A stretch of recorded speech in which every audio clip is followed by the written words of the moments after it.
Here we are. You can guess where we are, but this is my friend the griffin. I think it's a griffin. It's got wings and it's a lion. But the problem is, what's the topic for today? Well, the topic for today is I'm a little bit taken by the ignorance shown by our your Prime Minister, Mr. Morrison. Obviously, you voted for him. But he talks about the fact that it's only business which creates jobs. Could you imagine that? Business creates jobs. Nothing else creates jobs, but business creates jobs. Well, obviously, in Australian society currently, there are two sources of work, and only two sources. One is the public service, whether it's at a local level, a state level, or a federal level. And the other is obviously private employment, whether it's through corporations, whether it's through medium-sized business, small business, or micro business, or sole traders. And obviously in a capitalist society, it's all about private investment for private profit. Now, public interest before corporate interest, we do have an important policy plank which I'd like to explain today, and that is the plank which talks about cooperatives and collectives as a third tier to the economy. Now, in a mixed economy, that is one which has public jobs as well as private jobs, there is a huge deal of movement or room for a employment sector which is based on cooperatives and collectives. Now, if there's one thing that's been ignored in Australian history, it's cooperatives and collectives, although in the 1890s, during the height of the Great Depression in Australia, it's the first Great Depression, not the second one, in the 1920s, 30s, but the 1890s, we had the formation of some cooperatives and collectives to keep people's bodies and souls together, especially in a period before the introduction of social security benefits for people living in this country. So what's a cooperative or a collective? A cooperative or collective is a mechanism by which people come together to form an organisation which they then use to provide services or goods to the population as a whole, which then is sold in an open market. That's what a cooperative or collective is. The difference between a cooperative or collective is it's not owned by shareholders, it's not owned by individuals. A cooperative and a collective is basically owned by the people who are members of that cooperative and that collective. And normally in a cooperative and a collective, profits are distributed equally. Now, there is great room for a cooperative or a collective economic model in a mixed economy. Not just an economy where there is no private property, but a mixed economy where you've got people working in the public service, whether it's a local government level, state level, or federal level, or people working for themselves in micro business or working for large transnational corporations.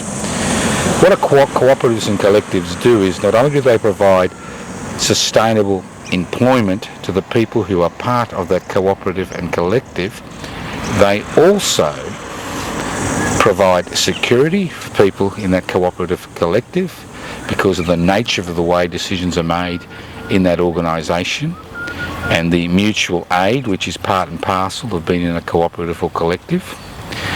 They also provide a mechanism via which they can compete in a mixed economy against privately owned businesses, especially corporations, because their overheads are much, much lower because of the way that those cooperatives and collectives are created. They can also work as a mechanism by which to create an alternative economy which is not based on private profit for private investment, which is not based on the state controlling all aspects of our day-to-day lives, but is based on the concept of people forming cooperatives and collectives in order to provide for their real needs, not manufactured human needs. So cooperatives and collectives have a lot of advantages, whether it's in a mixed economy or an economy which is just based on cooperatives and collectives. And their advantages, as I said before, range from providing secure, stable employment for people, from providing goods and services which are based on the satisfaction of real, not manufactured human needs. It's a mechanism via which the climate emergency can be tackled in a much easier way than it is today. And it's a method by which they can put introduce competition into a system which is dominated by the private sector. And that's why the Prime Minister says, well, it's only the business or the private sector which creates jobs. Because if you do not provide support to cooperatives and collectives in a mixed economy, you will not get a cooperative and collective sector growing. And the main problem with cooperatives and collectives in the 21st century in Australia is that no financial organisation is willing to lend any resources, any money, any seeding funding to get these organisations off the ground. So in our policy, not only do we encourage people to form cooperatives and collectives, we talk about how to obtain seeding funding. And you can obtain seeding funding in a number of ways. You could actually put a tax on superannuation contribution, a 1% tax. That would provide seeding funding to cooperatives and collectives. They then would pay back that loan.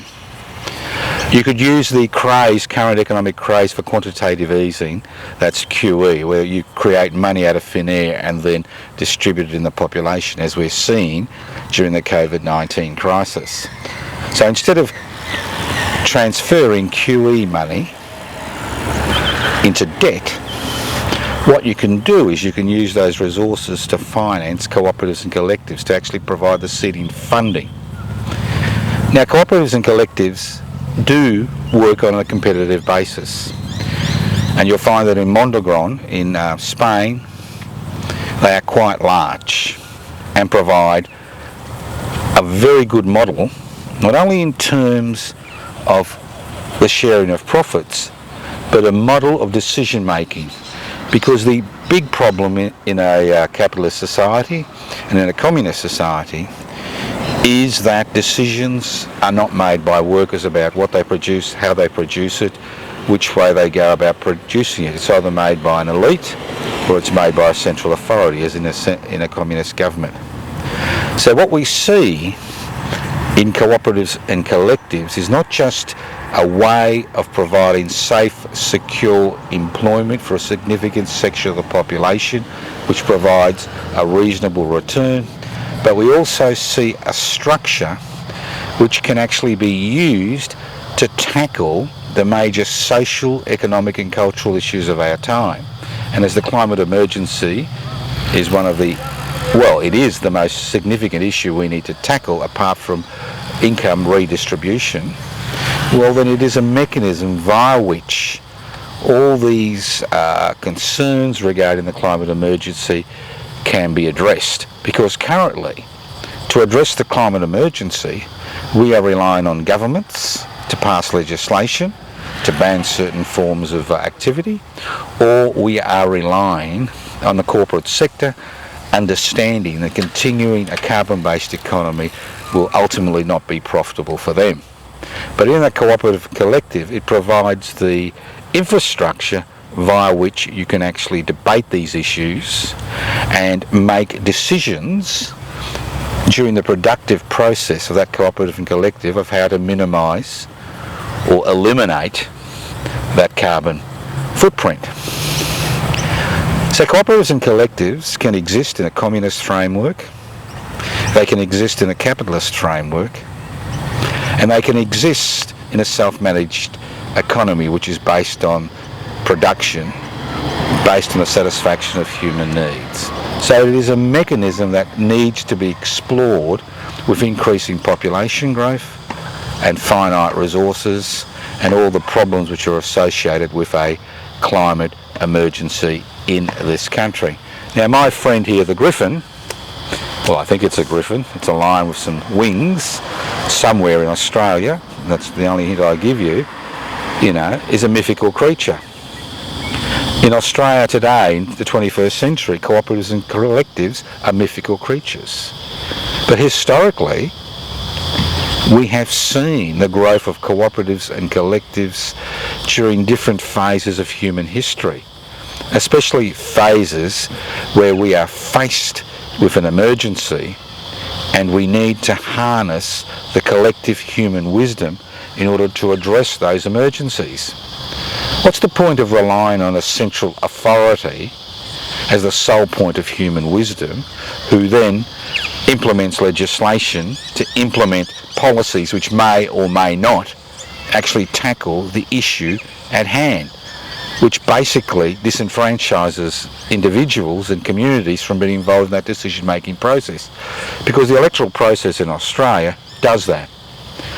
It only allows us to elect somebody every 3 to 4 years on the basis of the pressures which are placed on them by that 1% of the country that owns the means of production, distribution, exchange and communication. Now, what cooperatives and collectives does is it highlights the importance of direct democracy in the decision-making processes in any country, in any community. So not only do cooperatives and collectives, as I've said on a number of occasions, provide safe, secure employment, they also provide a mechanism by which to harvest the collective wisdom of that group to tackle major issues which are based, which concern that particular group, whether it's a climate emergency or the traffic light down the road. So that not only are they work units, they can also be instrumental in social and political change, because if the cooperative and collective, it's not just about deriving a profit. The mission statement of a cooperative and collective is not just to make a profit, irrespective of the human, social, environmental costs. It's about providing secure, safe employment. It's about providing a mechanism via which decisions can be made on a direct democratic basis. It's about providing an infrastructure which can be used to create a society within a society and create a new society which is not based on the centralisation of power in a state, as we see in a communist country. It highlights the fact that we don't need corporate-based capitalism. We don't need state-based capitalism.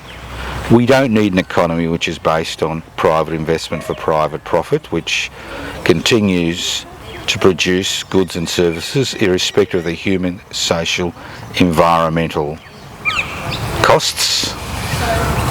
We don't need a central planned economy where a handful of individuals or a small group makes decisions that affect the lives of billions of people. So cooperatives and collective is a way forward in the 21st century. It is not a new idea.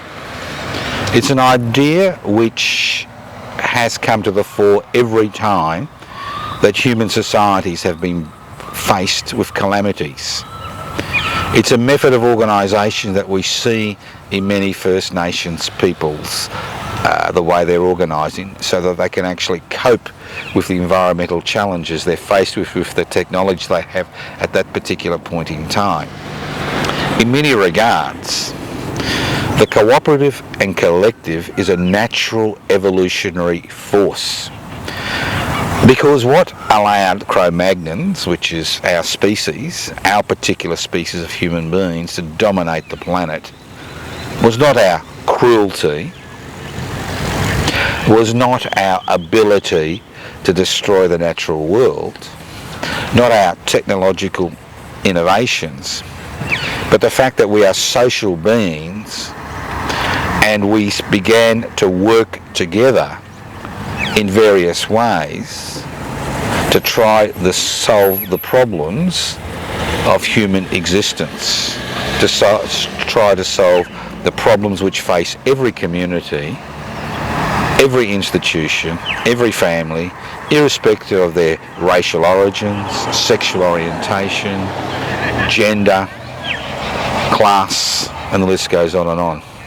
So the cooperative and the collective is ultimately the mechanism that can be used to address the current climate emergency, to address the need for sustainable long-term employment, to address the need for secure employment.